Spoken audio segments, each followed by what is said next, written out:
चीन की एशिया में बढ़ती दादागिरी के खिलाफ अमेरिका ने यूरोप से अपनी सेना हटाकर एशिया में तैनात करने का फैसला किया है। अमेरिका यह कदम ऐसे समय उठा रहा है जब चीन ने भारत में पूर्वी लद्दाख में वास्तविक नियंत्रण रेखा यानी कि LAC line of actual control के पास तनावपूर्ण स्थिति पैदा कर दी है। तो दूसरी तरफ वियतनाम, इंडोनेशिया, मलेशिया, फिलीपीन और साउथ चाइना सी में खतरा बना हुआ है। चीन की एशिया में बढ़ती दादागिरी के खिलाफ अमेरिका ने कड़ा रुख अख्तियार कर लिया है।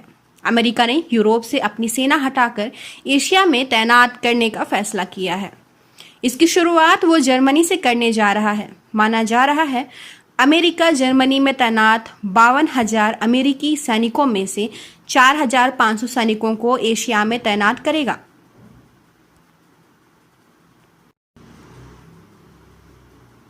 अमेरिका यह कदम ऐसे समय उठा रहा है जब चीन ने भारत में पूर्वी लद्दाख में वास्तविक नियंत्रण रेखा के पास तनावपूर्ण स्थिति पैदा कर दी है। तो दूसरी तरफ वियतनाम, इंडोनेशिया, मलेशिया, फिलीपीन और साउथ चाइना सी में खतरा बना हुआ है। अमेरिका के विदेश मंत्री माइक पोम्पियो ने चीन को भारत और दक्षिण पूर्व एशिया के लिए खतरा बताया है। उन्होंने कहा है कि भारत, मलेशिया, इंडोनेशिया और फिलीपीन जैसे एशियाई देशों को चीन से सबसे बड़े खतरे दिख रहे हैं। दुनिया भर में अपनी सैनिकों को तैनात करने की समीक्षा कर अमेरिका इस तरह से तैनात कर रहा है कि वे जरूरत पड़ने पर पीपुल्स लिबरेशन आर्मी यानी कि चीन की सेना का मुकाबला कर सके। पोम्पियो ने जर्मन मार्शल फंड के वर्चुअल ब्रसेल्स फोरम 2020 में एक सवाल के जवाब में यह कहा है। अमेरिका का दावा, चीन ने 15 जून को ही बना लिया था भारतीय सैनिकों पर हमले का प्लान। अमेरिकी की खुफिया रिपोर्ट में खुलासा हुआ है कि गलवान घाटी में भारतीय सैनिकों को हुए हमले के पीछे चीन के क्रूर जनरल झाओ जोंगकी का हाथ था। यह वही जनरल है जो चीन राष्ट्रपति शी जिनपिंग का बेहद करीबी है। इतना ही नहीं, अमेरिका ने यह भी दावा किया है कि इस हमले का प्लान 15 जून को ही तैयार कर लिया गया था। तैनाती ऐसी हो कि PLA का मुकाबला कर सके।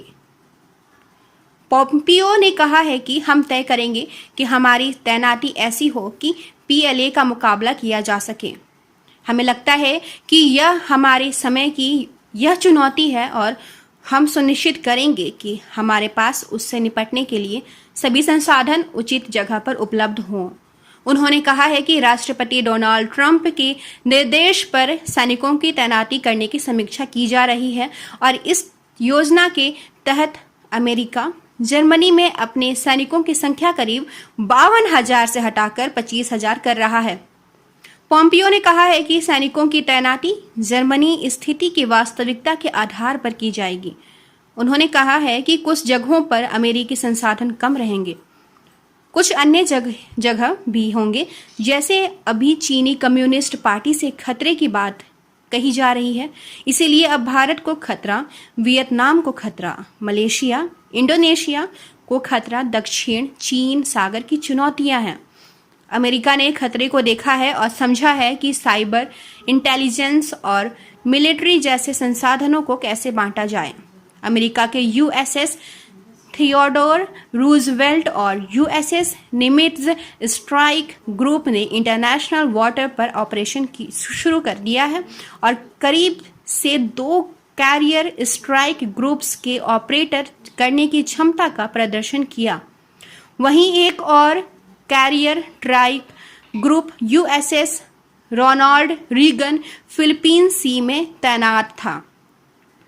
पश्चिम Philippine sea south China sea में आता है। फिलीपीन सी फिलीपीन के पूर्वी तट ताइवान, जापान से लेकर मारियाना टापू में गुआम और कैरोलाइन टापू में पलाऊ तक फैला है। कहाँ तैनात हो सकती है अमेरिकी सेना?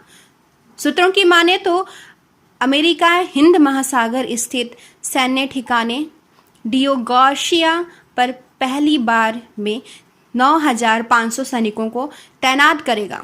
इसके अलावा ताइवान में अपने यहाँ सेना तैनाती के लिए जगह दे सकता है।